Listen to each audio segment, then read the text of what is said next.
हम दलित पिछड़े हिंदू हैं नहीं, लेकिन हम हिंदू के कर्म कांड को करते हैं। समता, भारतवर्ष में समता नहीं आने दिया ब्राह्मणवादी व्यवस्था। बुद्ध को जो दुनिया के देश समझा, वो दुनिया का सुपर पावर बन गया।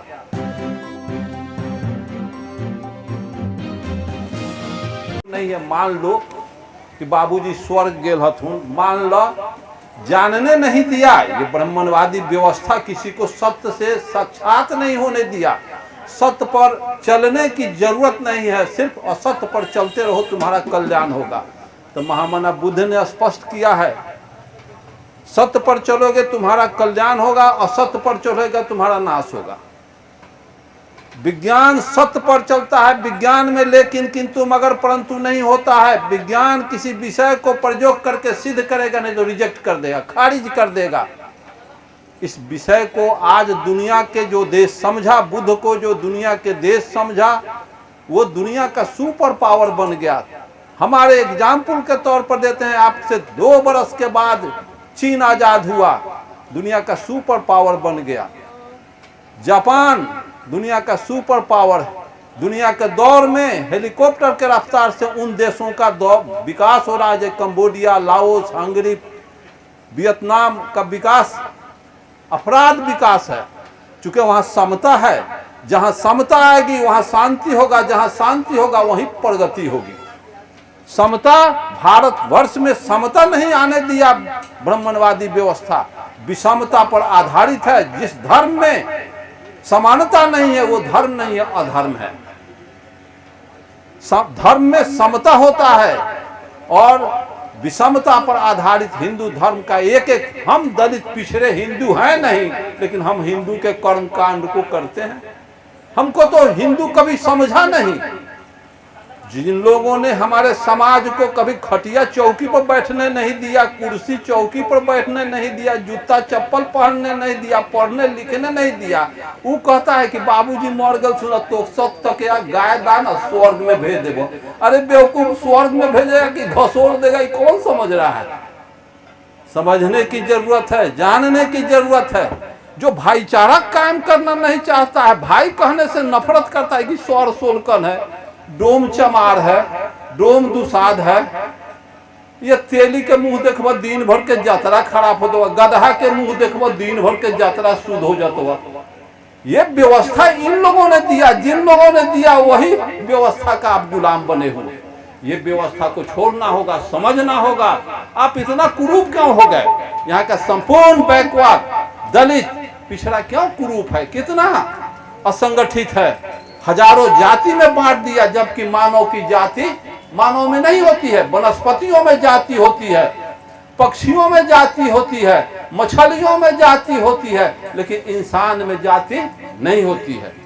इंसान एक जाति है, चाहे अमेरिका का मानव हो, चाहे इंग्लैंड का हो, या फ्रांस का हो, या जर्मनी का हो, या Iraq, Iran, Kuwait, Syria, Libya का हो, जो भारत का हो, या बर्मा का हो, या चीन का हो, सब एक जाति के लोग हैं। ऐसी व्यवस्था में हमें लाके खड़ा कर दिया, अज्ञानी बना दिया। मैं आपसे पूछना चाहता हूं, यह बतावें कि अगर कोई इंसान ऐसा है कि पैर धो करके अगर पिला दिया जाए तो शुद्ध होगा कि अशुद्ध होगा? पैर धोकर अगर कोई पिलाता हो कि पैर धो के पिया तर जाए, तो रियल में पैर धो के किसी का, इंसान का कोई पैर धो के पीता है तो तर तो निश्चित जाता है, लेकिन वह बूझ कहता क्या है कि तर जाए, ऊपर इशारा करता है। तर का अर्थ होता है नीचे जाना, तर जाए, गहिरा खोन के गड़ जाए। कितना उल्टा ब्राह्मणवादी व्यवस्था में है, गोड़ धो के पिया तर जाए। जैसे बैकवर्ड कोई काम करता है, गोड़ धो के पी लेता है, तो बुझे कि 8 आना बेवकूफ में हमारा हो गया। फिर गोबर पच गौबली लाता है। समझिए, ब्राह्मणवाद में बैकवर्ड का डिमोशन होता है, प्रमोशन नहीं होता। विकास तुम्हारा नहीं होगा जब तक ब्राह्मणवादी बन के रहोगे। इनके सारे देवी देवता को चुनौती और चैलेंज करो। मैं मूर्ति क्यों पूछते हो? देवी देवता में कोई ताकत है? जब 712 ईस्वी में अरब के मोहम्मद बिन कासिम 6000 पलटन लेकर सिंध के दाही राजा पर हमला बोल दिया, दाही राजा की 60,000 पलटन हार गए। 1026 में मत गजनी 30,000 फौज लेकर पंजाब राजस्थान होकर गुजरात पहुंचा। ब्राह्मणवाद के पर्वत दुर्ग सोमनाथ के मंदिर को ध्वस्त कर दिया। सभी सोने चांदी के देवी दुर्गा को कबाड़ के ले गया। 3 लाख क्षत्रिय सेना हार गए और सोने चांदी के देवी दुर्गा को कबाड़ के ले गया। फिर 1193 में महमद गोरी के 12,000 फौज के सामने पृथ्वीराज चौहान की 80,000 फौज धूल चाट के हार गई। फिर देवी देवता को कबाड़ के ले गया, सब मंदिर वो ढा दिया।